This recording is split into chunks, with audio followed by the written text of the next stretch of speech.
Episode 26. I still got to finish the Caesar series. This is a 27-minute video, so I'm going to probably break this down into 2 videos. 13 and a half minutes. And, what the hell? I want to say Perusine War. Octavian and Kris. Dun dun dun dun dun dun dun dun dun dun. So, let's get into it. In October 42 BC, despite Caesarian victories at Pharsalus, Thapsus, Munda, and now Philippi, the Pompeian party still lingered on. In Sicily, Sextus Pompey, one of the sons of Pompey Magnus, was still consolidating his position, gathering refugees from the war to his banners and posing a constant threat to Italy. Meanwhile, in the east, Quintus Labienus, the son of Titus Labienus, had been sent to Parthia by Brutus and Cassius to try and seek their support. After their deaths, Labienus remained in Parthia, and though little had emerged from this so far, the likelihood of a Parthian invasion was seeming more and more likely. The next war, however, did not emerge in either of these areas, but rather in Italy itself. One theme you'll gather is that a certain Lepidus is going to be kept out of the spotlight, and some might say we're not really focusing on what he was doing. Well, the best we can offer is an update on Philippi, the dynamic of the Second Triumvirate. You know, I appreciate the ads that they get, but changed drastically. As the primary commander, Antony received much of the acclaim, and was thus the most powerful of the trio.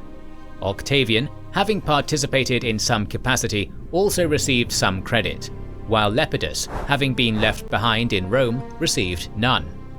Moreover, the campaign had also left thousands of veterans with loyalties to either Antony or Octavian, but none to Lepidus. In their division of the Republic, Octavian and Antony leveraged this against Lepidus, and even accused him of having passed information to Sextus. Whether there was any truth in this accusation is hard to say, and it is just as likely that the rumours were spread by Antony and Octavian to blackmail Lepidus. As a result, Antony was assigned... I wouldn't figure it'd be to blackmail. I figure it'd be to... Wait a minute. Lepidus, is that the third? Or is it Sextus? I don't remember now. If it's Lepidus, then I can see them using that as a way to try to kick him out. But I don't know if it was him. So, sorry. The east, a now unified Gallic province, and the province of Africa Vetus. Octavian was given control of the Hispanic provinces, Sardinia, Africa Nova, and nominally Sicily. Lepidus was given nothing. Instead, it was agreed that Lepidus would be given the African provinces only once it had been proven that he was innocent, a decision that was left to Octavian to decide. As well as dividing the territories, Antony and Octavian now also had to divide control of the legions left over from the Philippi campaign, the 19 they had brought with them, as well as those who had served under the liberators. Many of these were retired, but 6 legions and 10,000 horsemen were assigned to Antony, and 5 legions and 4,000 horsemen to Octavian. However, the retired legions, as well as many others whose military service was coming to an end, resulted in a huge number of soldiers in need of land to retire to. Prior to the Philippi campaign, Antony and Octavian had promised these soldiers retirement to colonies in some of Italy's best lands, and it was now time for them to fulfill this obligation. Antony went to administer the eastern provinces, while Octavian returned to Italy with the task of resettling the veterans.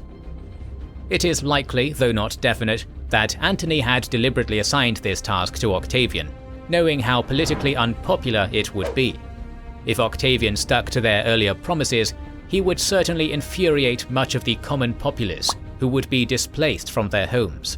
If he tried to find new lands for the veterans rather than those promised, he would risk angering them. And if he tried to take land from the wealthy, he would alienate the senators. I was just about to ask, where's all this land? Because if it was land unsettled, well, that's one thing. But you would almost have to take land out of Italy and give it to them.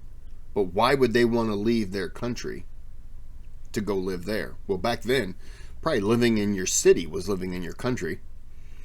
So why would you want to travel, some place you've never lived at before and be away from your home? Yeah, whoever did that drew the very, very, very short end of the stick. Faced with the problem of who to side with, Octavian chose the veterans.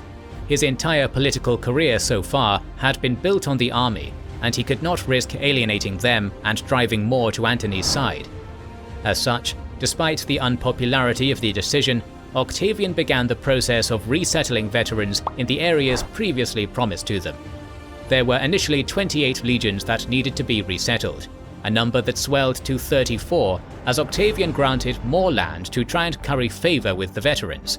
Taking into account losses, this may have amounted to more than 150,000 people. Such a large redistribution of land required a colossal amount of money, and Octavian was forced to sell all the remaining property that he had confiscated during the proscriptions, as well as taking vast loans and sums of money from temples. He did try to make concessions to the Senate, avoiding buying too much of their land and judging Lepidus not guilty and assigning him the governorship of Africa to try and keep them sweet. Instead, it was the agrarian middle class of the Republic that suffered the most. Their land was bought at cut-rate prices and redistributed, with entire towns being displaced. Wow. In 41 BC, the new consuls came into power, Publius Servilius Esoricus and Lucius Antony, another brother of Mark Antony. Lucius and Mark Antony's wife, Fulvia, saw that if Octavian was seen as the only man redistributing land, his popularity amongst the military would outweigh Antony's. As such, they initially tried to delay the settlements until Antony, who was by this point in Egypt with Cleopatra, returned to Rome. When it became apparent that Octavian would not allow any delay, they instead insisted that Octavian assign a number of Antony's friends as leaders of some of the colonies, thus making it seem like Antony had taken part. With Octavian having been ill for much of Philippi, it was Antony who was considered the hero of the Caesarian party, and Octavian could not risk angering him. He was forced to relent to Lucius and Fulvia's demands.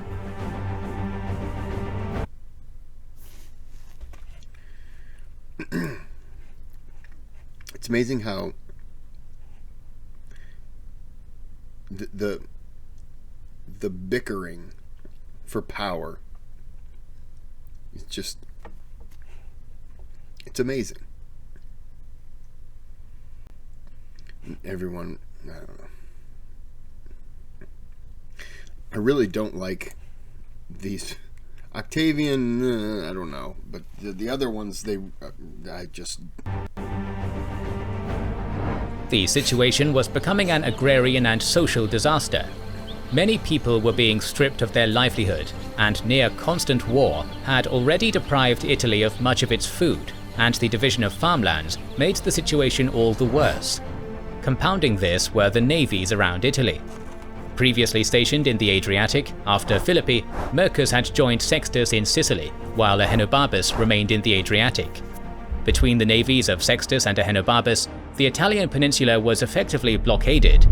Famine soon began to spread in Rome and other Italian cities, and with the famine came riots and violence. Yeah. Lucius, with the help of Fulvia, began positioning himself as the champion of the Italian peoples. He argued that, as a triumvir, Octavian could only act with the consent of the other two triumvirs, most importantly Antony. He also pointed out that the second triumvirate had initially been established to punish the liberators, and that because this had been achieved, the triumvirate was now nothing more than tyranny. His party also pointed out that there was plenty of land outside of Italy to settle the veterans in, and that it was unfair for the Italians alone to be bearing the burden. These arguments were well received, and Lucius and Fulvia's popularity rose drastically. Octavian attempted to counter their claims by painting Lucius as being anti-veteran, and claiming that Antony had given him authority to distribute the land as he saw fit. Nevertheless, Italy was starting to become divided between those who supported Octavian, mainly the ex-soldiers, and those that supported Lucius and Fulvia, primarily the aristocracy and Italian farmers. The situation worsened when Lucius claimed that Octavian had sent men to attack Antony's children and himself, prompting Lucius to form a bodyguard from some of Antony's veterans. Whether this truly did happen, or if Lucius fabricated the account, is impossible to say. What can be said with certainty, however, is that the situation was quickly spiraling out of hand, and officers in the army took it upon themselves to try and arbitrate the issue, but with little success. The stakes rose once again when Fulvia went to Lepidus, claiming she feared for her life and those of Antony's children, and both sent letters to Antony telling him the same. Once again the legions intervened, suggesting that the matter be taken to an official trial. Both Lucius and Octavian agreed. En route, however, both men sent advance guards ahead of them to scout for any opposition. The two groups met each other on the road, and violence broke out, men on both sides being killed. Octavian pressed on nonetheless, but Lucius refused to go any further, even under the promise that he would be guarded. The negotiations had failed completely. War was inevitable. Lucius's allies began mobilizing. Titus Sextius, a Caesarian and longtime supporter of Mark Antony, retaking the province of Africa, while Ahenobarbus in the Adriatic sailed south and attacked Brundisium, burning a significant part of Octavian's fleet in port. The war had started poorly for Octavian, who immediately summoned a meeting of the Senate. He insisted that there was no bad blood between himself and Mark Antony, and implored them to reason with Lucius. However, one of Fulvia's men in the Senate, Manius, produced a letter, apparently from Mark Antony, that said that Lucius should make war if Mark's Dignitas was attacked. It was a suspiciously vague letter, and the Senate proposed that the matter be put to trial to establish if Antony's dignity had indeed been attacked. Manius filibustered though, and the issue was dropped. Octavian left the city, once again leaving Lepidus in command of its defense. War would have to be the solution. Lucius had 6 legions under his command, and a further 11 that were commanded by Antony's lieutenants, Asinius and Ventidius, around Cisalpine Gaul. Octavian, on the other hand, had 4 under his command and 6 under Salvidienus, located just south of Cisalpine Gaul. Despite his advantageous start, Lucius soon ran into trouble when 2 of his legions in Alba Longa mutinied. Both Lucius and Octavian began a race to Alba, but it was Lucius who got there first, and he was able to bribe the legions to keep them on his side. Octavian was, however, able to attack a reinforcing army, forcing them to make camp around the city of Sentium, which Octavian promptly besieged. Lucius in turn marched on Rome, which was taken without bloodshed thanks to his supporters in the city opening the gates to him, forcing Lepidus to flee to Octavian. While in Rome, Lucius received official approval from the Senate to make war as consul, seemingly legitimizing his cause. Octavian could not, however, leave Rome in his hands, and so, leaving Salvidienus in charge of the siege of Sentium, he took a force back to march on Rome. The city, having suffered through a famine, was not prepared for a siege, and Lucius withdrew his armies, conceding Rome to Octavian without a fight. Salvidienus, meanwhile, had been aggressive, storming Sentium and taking the city. To counter that, Lucius quickly positioned himself between Octavian and Salvidienus, stopping the two from merging. Asinius and Ventidius, meanwhile, were approaching Salvidienus from the north, threatening to encircle him. Seeing the danger, another of Octavian's generals, Agrippa, seized the initiative and took the important stronghold of Sutrium, forcing Lucius to abandon his position to face this new threat. As soon as he did, Salvidienus and Agrippa both marched against him, threatening to pin Lucius between the two. Lucius was forced to retreat north, harassed by Octavian's generals. This is the first time in the civil war that Agrippa can be said with certainty to have had a full command, and he was already proving himself to be talented. His maneuver had effectively turned a potentially disastrous situation into an advantage.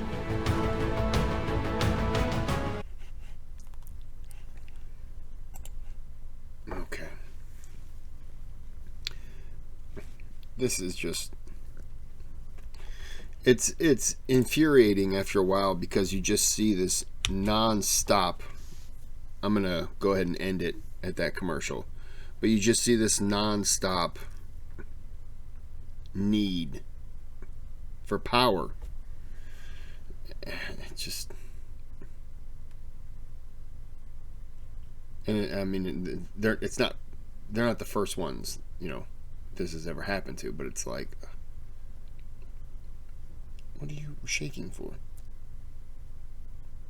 All right, I'm gonna end the video. You gotta say something. All right, gotta look into the camera. Hey, you gotta look into the camera. Look into the camera. Don't you? Why are you shaking? Look in the camera. Say goodbye. Goodbye, guys. Nope, that's... Oh, you're so crazy. I'll put you down. All right. I'm going to end this here, and we're about to kick it back off. Whatever day this video comes out, Monday, the second video will come out the next day.